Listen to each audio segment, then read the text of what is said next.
part 3 of our 2010 recap. For those of you who are just joining us, I am Gina Schreck. And I am Donna Gilliland. That awkward silence. Oh, that's right. She's Donna Gilliland. And we're doing a recap of technology, trends that we saw in 2010, and looking off into 2011 and seeing how will that impact our businesses in the future. And this third part, we're actually talking about cloud computing. It's such an interesting term because I think we throw terms out there and the geeks of the world throw these terms out pretty early, and then everyone else just starts using them, but they have no idea what they mean. That's true. That's cloud true. Cloud computing. Then they finally stop. What the heck is cloud computing? Yeah. When did you first realize that you were actually already using tools that were cloud-based? Oh, well, gosh, that's hard to say, but I remember when that term first came out thinking, like you said, what the heck is cloud computing? Yeah. Which really, in simple, it just means that you aren't working at a physical hard drive level with your data. Right. That it's being parked out on the internet is where it's at. So it's in the cloud. It's in the cloud. And I was, I was actually just describing this whole concept to my in-laws who were here last week. And I was saying, if my computer were to crash and I had all my pictures on my computer, it would be devastating. So, of course, we always have backups and we try to burn them to disks and all this work that we go through to keep our photos or our music files and things safe. Well, if I upload them to Facebook or Flickr or Snapfish, any of those online photo sharing sites, what I'm doing is I'm storing my photos in the cloud. So another benefit is from any mobile device, from my iPad, from my phone, I can be anywhere and say, let me show you the file that I was talking about. And I can pull it up because I'm going to the website. And there's all my pictures or my music files. Or Google Docs is a great example of cloud-based document sharing. Yeah, and it is. Google has fabulous cloud-based tools. If you just go to google.com and go to that little more drop-down, you'll see all kinds of things that are available, and you're saving them there. You can share the link with team members and work collaboratively on a document. Right, and it doesn't cost anything. Free, my favorite word. Yeah, free. Yeah, exactly. Free. Yeah, my favorite word, too. Yeah. In fact, I was just looking at some of the other tools that Google has beyond the Google Docs, spreadsheets. They even have a tool where you can now, for free, search for patents, whether there's a patent on something that you may want to put a patent on. I just found that yesterday. It's a new tool, so they have now partnered with the patent office to provide all of us with the ability to search for free for a patent. I just say people are freaked out by Google because they have their hands in everything and they know so much about us. But to me, it is so cool. I love Google because Google's goal is just to have us use the internet more. Why do they want us to use the internet more? Because they're selling ads. So their interest is ad sales. Well, that's great. In the meantime, they're providing all these great services to us for free. Now, some of the other cloud-based tools, I think, for small businesses, and really any business, that you and I have talked about and use, I use Dropbox all the time. And I use Evernote.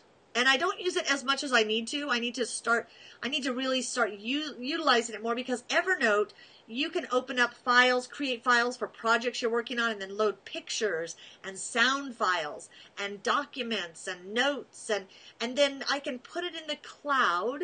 And if I want to, I can have others contribute and collaborate on that project with me, add stuff to it as they see.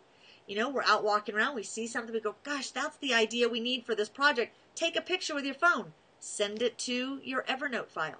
So things that cloud-based tools are really, really going to take off, I think, in 2011.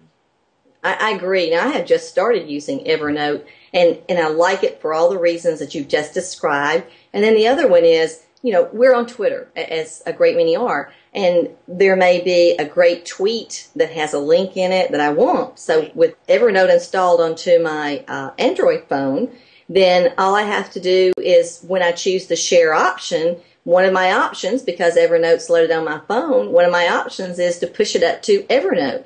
And, of course, you can create various folders to place your information in, and you can tag what you're sending.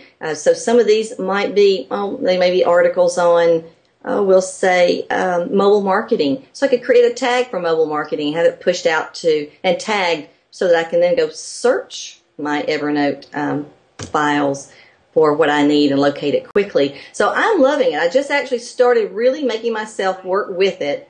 And then there's a website you're on, and you want to remember where that's at. You're on your phone, push it up to Evernote. I'm beginning to love it. You know, cloud computing sounds like the scary term that you really have to be some techie to know it. It's really just saying you're putting your document up, or you're putting your projects, you're putting your pictures, your files somewhere where you can access them from anywhere. I mean, the cloud is available no matter where you go in the world. And that's a very good example. And that's exactly what it is. It is. It's just, simple. You know, so look for cloud-based tools. Dropbox is a great one because you get 2 gigabytes of space for free.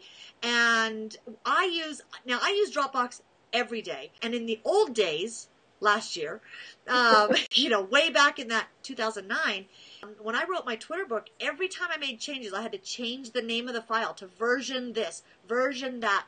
So that we knew which one was the latest version. No longer. Exactly. One central access point and multiple hands, if you will. Yeah. And it makes for a great collaboration, convenient way to collaborate. Right. And I think for small businesses, looking to the future, look for cloud-based tools because it saves you money. You can really play like a big player and a small business because most of these tools are free or very low cost. And I think, like we keep saying, we're so mobile now. We take our work everywhere. I think another thing we're going to see is more companies that provide tools for businesses moving to cloud computing. I do think that it is, and I think that is another trend to watch for next year. And once again, I think that it's a mindset. Those who haven't started using cloud computing, I think it's because we're still in that old mindset of computer, hard drive, got to work with it from here. So it's just a lack of knowledge right now and familiarity with what's there. And as you said earlier, some simply don't understand what cloud computing means. Right. Yeah.